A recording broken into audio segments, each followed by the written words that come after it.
Welcome to Chats with Changemakers, the Northeast podcast for people who want to make the world a better place. Hello and welcome to Chats with Changemakers. I'm your host, Kate Duffy.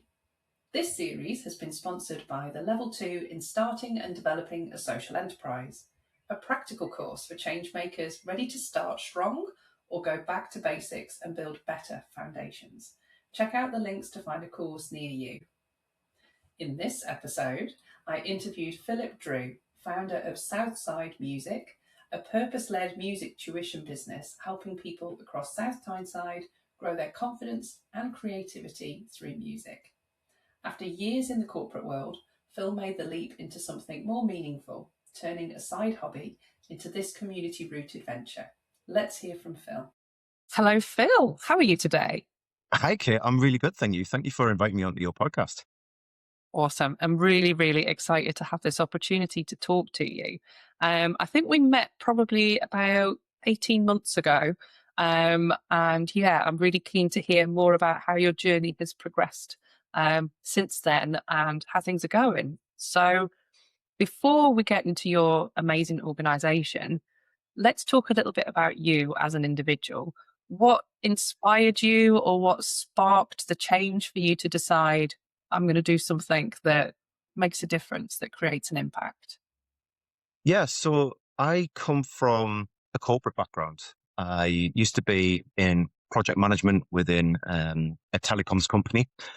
I was in that company for, I think it was about 15 years, and something just didn't sit right with me over the years. I tried various roles within that company and I bounced around, and every single job that I went into, it started great, it felt fresh, felt new, and I felt good about it. But then very, very quickly, after about sort of 3 to 6 months, I would get very sort of frustrated with certain policies, the way things were run. And I always felt like I wasn't really helping anyone because, and this is obviously no disrespect to anyone within the corporate world, but within those types of employments, you are always kind of trying to get the best out of somebody to increase things like revenue. And that's all that it seemed to be about. Something didn't quite sit right. And I thought, you know what, I'm getting really, really sick of this. I don't know why. I'm going to start to try some new things. Luckily for me, I'd been sort of doing a little side hobby, which just happened to be piano. And then from there, I managed to meet someone who eventually offered me a little part-time job to go and be a piano tutor just on the weekends. So I was doing the corporate thing during the week, and then on the weekends, I was doing this piano tuition role. The best thing about that role, or that I found, is that I was seeing the people that I was helping on a daily basis. I was helping young students and sometimes older students, adult students as well, grow. I was helping them to achieve some great results. And ultimately, I could see more benefit doing that role rather than the corporate role, which I was in. Mm-hmm. After a few years went by, I was being asked to go and join this studio full time up in Gateshead, which is close by to where I live. I kept on saying no for such a long time, mainly because of the money side of things.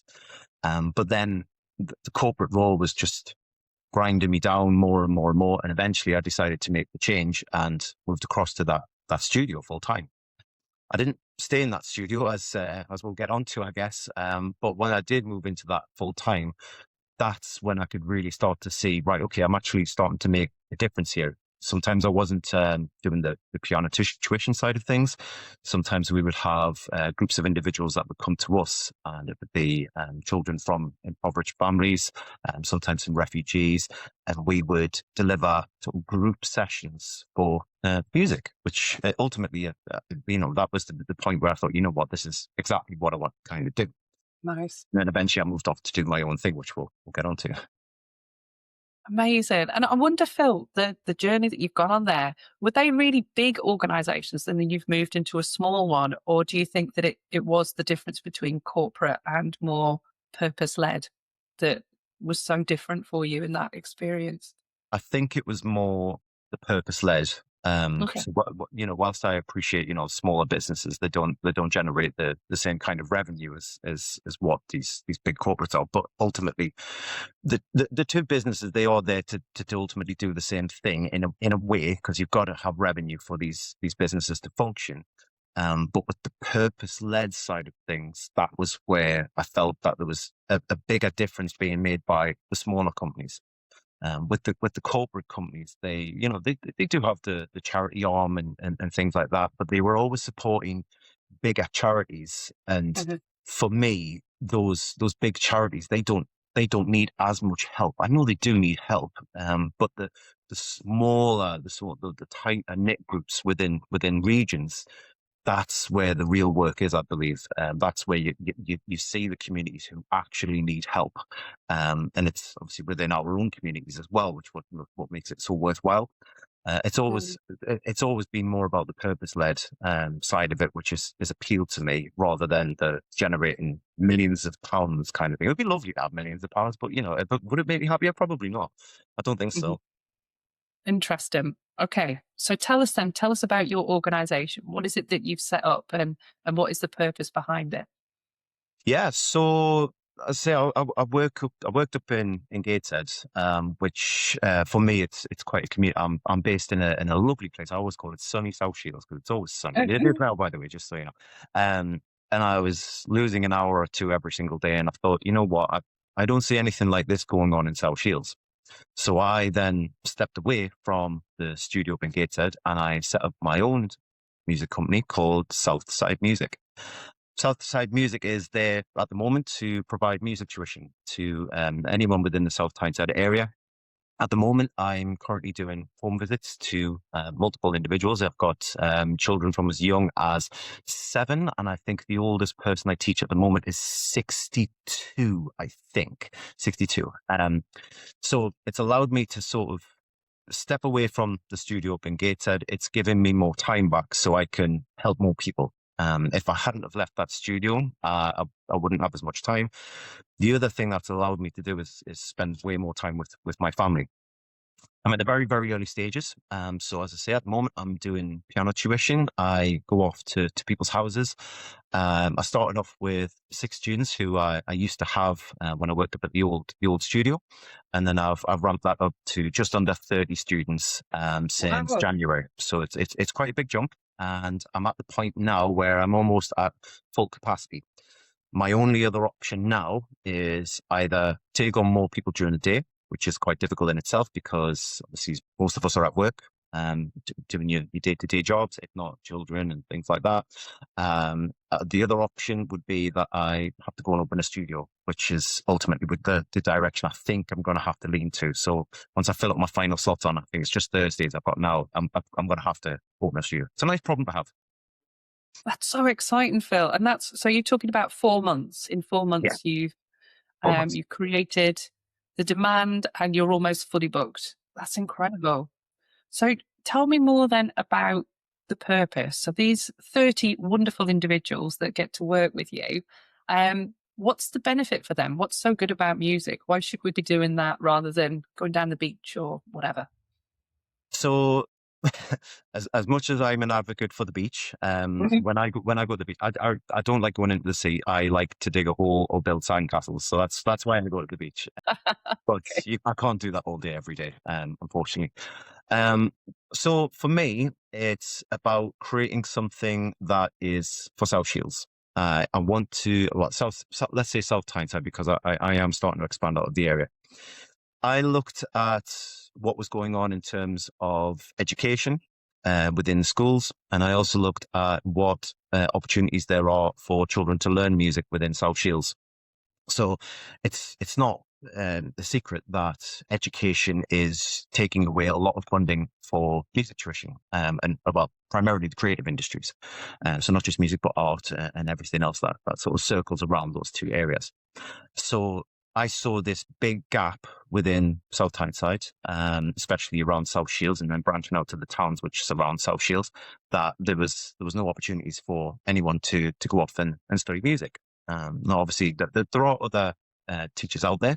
There are a lot of people who teach guitar in South Shields. There's a few drummers. I don't see too much in terms of orchestral, so things like violin and cello and things like that. So I'm hoping to then eventually be able to expand into that.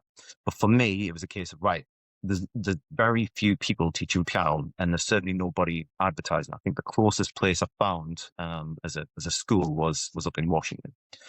So given the fact that the government is reducing the amount of money that's into schools, I thought, right, okay, if I can set up a business within South Shields, get myself into a position where I've got enough revenue coming in, then I've set myself up to give something back. So this is my next sort of step. I'm debating this on top of the studio side of things. So I've had this discussion with my wife this morning. One of the first things that I'm going to do when I open the studio, but I'm also debating doing it now, even as home visits, I'm going to offer a scholarship scheme, and where anybody who is coming from impoverished backgrounds can access music tuition for free. So I will be delivering music tuition, well, obviously piano, to at least 2 people to get started, completely free. There's going to be a bit of a sort of a review every sort of 6 months to just see, how are you progressing, and then see whether or not they need additional support or whether they can then go off to do other things. And then hopefully, if I do manage to open the studio and everything starts to expand from there, I can start to offer more and more scholarships. And then also, if I've got the studio, I'm also going to then be able to set up groups. So I have groups of people come to the studio. And then ultimately, as I say, I'd love to have more orchestral instruments and things like that, and try to keep that classical world music still flowing through South Shields and South Tyneside and beyond from there. That sounds absolutely amazing, Phil. Absolutely brilliant. And the model that you're describing there, I think a lot of people would probably assume then that you're a kick, because what you're talking about here is income generating, but also making sure that there is that social impact for those that perhaps couldn't pay for that themselves. So are you a kick, or what structure did you land on in the end? No, I ended up landing on the limited side of things. It's no sort of, but the main reason behind it is because of the way that kicks are set up. I was a little bit concerned about when I eventually retire, what would ultimately happen to this kick, because I know that if nobody from my family wanted to take it on, I would have to pass it on in some way, shape, or form. So it's a little bit selfish on my part, I guess, but I've got quite a large family. I've got 3 children, and I wanted to make sure that they were okay as well. So even if I disappear for whatever reason that might happen to be, it's making sure that they were all right as well. I didn't want to always just rely on funding as well. I know that obviously with kicks you get a lot of funding, but I wanted to make sure that I could generate everything that I needed to feed the business. So whilst that's been challenging for these past 4 months, and it's obviously caused stress and strain within my family, I thought the best way for me to do this is to just feed this myself, rather than hoping that somebody will give something to me. Because if they don't, then if they weren't going to fund me, then ultimately my project might not go anywhere. Whereas if I'm kind of self-funding it and sort of building up that interest up front, then I should be able to sort of fund it myself in theory. But it's early days. Brilliant. And the funding that is available for kicks is really hard to get, and it's few and far between now. So I know we spoke about legal structures at length, and I think that you've absolutely made the right decision for you in this situation, and you can totally do all that you want to do with the structure that you've chosen. It isn't any less than because it doesn't have that kick at the end of its name. I think that the work that you're doing is absolutely fantastic, and is absolutely a social enterprise, in that you're putting your profits to good use, and you're making that difference for South Tyneside, which we desperately, desperately need. So, on your journey so far, in the 4 months that you have been running, which sounds like an absolute racetrack of an experience, what have you got for us here? What tips can you share? What wisdom can you share of the journey so far? I think expect the unexpected is the first thing I'll tell absolutely anybody. you may think that you've got everything set up and everything's going to run smoothly. I guarantee that you have not thought of absolutely everything. Something will crop its head up and say, no, that's not going to happen. Whether it's trying to reach out to third parties to try and get them to sort of give you, I'll give you an example for this actually. So I reached out to the NHS recently to say, look, I'm looking to try and set up a bit of a scholarship. Do you have anybody who you would like to put forward for this? And is there any way that you might think about funding it yourselves?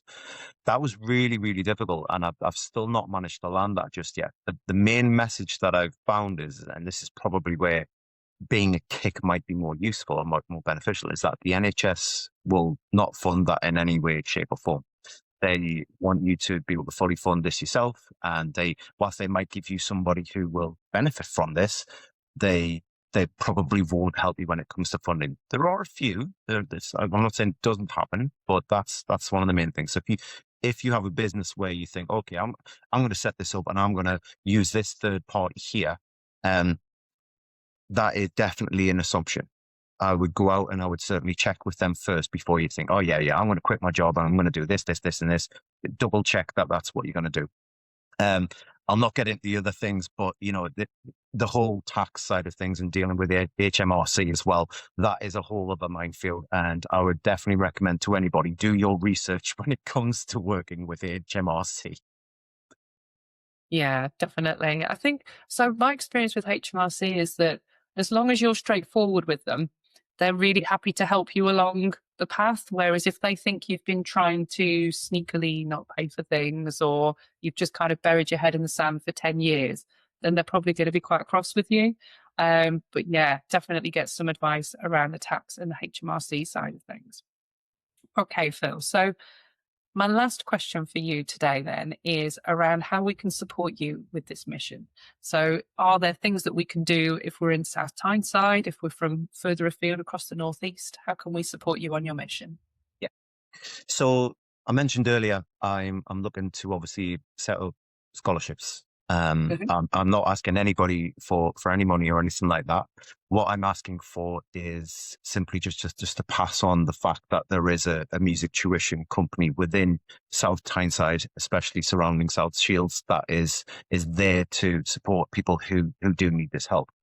Ultimately, what it boils down to for me is, can I get enough students in to be able to do this? I need the word of mouth to get out there, because at the minute I'm totally relying on social media and existing students. I've got a couple of ideas in mind in terms of reaching out to local papers and things like that. But if you ever see any of my posts on Facebook, share them or ask me for a copy of the photo. I've heard that's a new thing.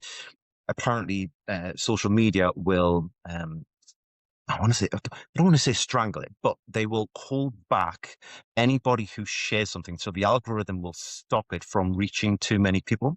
Whereas if I give you an actual photo and you just post it rather than just sharing it, then that tends to work a lot better. So please get the word out there. There is a music tuition company within South Tyneside. The music tuition company within South Shields, more specifically, is going to expand. Once I've got this studio, that's when I can start to bring more people on. But without the students, I can't bring more people on. And ultimately, if I don't have enough students, I can't offer more than, a handful of scholarships. The more scholarships I can offer, the better that's going to be for those who can't afford lessons. Yeah, for sure. And just to be clear, Phil, is it just young people that you'll want as students, or is it any age, if you've never used a piano before, happy to talk to those people as well? Absolutely any age. This sounds really selfish, but I'm more of an advocate for adult students than children, because with children, obviously there's dance classes, there's this, there's that, there's everything and anything that children can participate in terms of hobbies, and parents will often push their children to go and do that. For me, I'm a late starter myself. I gave up piano when I was 12 years old, and I didn't touch it for 20 years. Luckily, when I met my wife, she had a sister who had a keyboard which she wasn't using anymore, and she said, "Oh, why don't you give this a go?" 5 years later, then suddenly I've managed to completely change career And it doesn't mean that if you did pick up music as an adult, it doesn't mean that you have to go off and be a piano tuner. It might be that you want to make some music. It might just be that you want a hobby, something that makes you happy. Because I think as adults, we tend to, especially if we've got children, we tend to push our own wants, needs, and dreams to one side once we've had children. And it can be quite a sad time to sort of be in when you do have children. So we've got this beautiful, magical experience, but we forget about ourselves sometimes. So I really want to kind of push adults as well, so that they remind themselves that they've still got the ability to pick up new hobbies. They've still got the ability to change careers if they want to. And if they don't take that risk, then you might get to 65 when you eventually retire and you think, well, what on earth have I done with the past 20, 30 years? I've done nothing for myself. So I tend to try and push adults. The problem with that is that adults are very, very shy. As you know, we tend to sort of like shut up shop and just say, no, I don't want to interfere with what I've got going on. I don't have dreams anymore, kind of thing. So it's a struggle to get adults to come on. It's even more of a struggle to sort of get them to stay. So I'm trying to build up a message around that to say, well, look what can change. Look what you can achieve if you do pick up something new. It doesn't have to be piano either. It could be, you go and do an art class somewhere. It could be anything. Fantastic. Okay, Phil. So if people want to learn to play the piano, or if they know kids that want to, that might benefit from the scholarship, they need to get in touch with you. We're going to be sharing all of the links, all of the details about the work that you're doing with this podcast. But for now, thank you ever so much for taking the time to talk to me today, Phil. Brilliant. It's been lovely to speak to you again, Kate. Thank you so much. I've really loved Phil's approach to creating positive change in his community. I think it reminds us that social enterprise, it doesn't need to look a certain way or have one specific legal structure. We can totally create purpose-led, sustainable organizations whose profits are used to solve local challenges. And there's a whole rainbow of different ways that we can do that. One thing I do agree with Phil from his interview is the need to conduct thorough research rather than launching from a place of assumptions. I often hear this when people say things like, oh, kicks are easy to set up and you can get loads of grants and this is why I did it. And then the reality is that they're really quite difficult to get. There's real technical things that need to be in place for grants to be available to this legal structure. And getting grants is never easy. So I think his example of assuming that a third-party organisation would be an obvious partner is a great example of really needing to do as much homework as you can before picking that legal structure. Because luckily for Phil, that partnership wasn't a key part of his business model. And I really love that he shared that lesson with us. The other part of our interview happened after we finished recording. So Phil and I talked a little bit more about the challenges of being self-employed compared to being employed, but also the joys and the freedom that it can bring. Phil was looking for a more purposeful way of working, and I'm so excited for this new business and this new chapter that allows him to get paid to share his hobby with the world, and that this could ultimately fit around the needs of his family. So please do connect with Phil and check out the links for Southside Music. And don't forget to subscribe and like our videos to help boost the reach of these amazing change makers. You can also join the free Northeast Changemakers community in the links below and connect with more brilliant people just like Phil. Catch you next time. If you've been inspired by what you've heard today, come and join our free Northeast Changemakers community to meet like-minded people and start your journey to changing the world.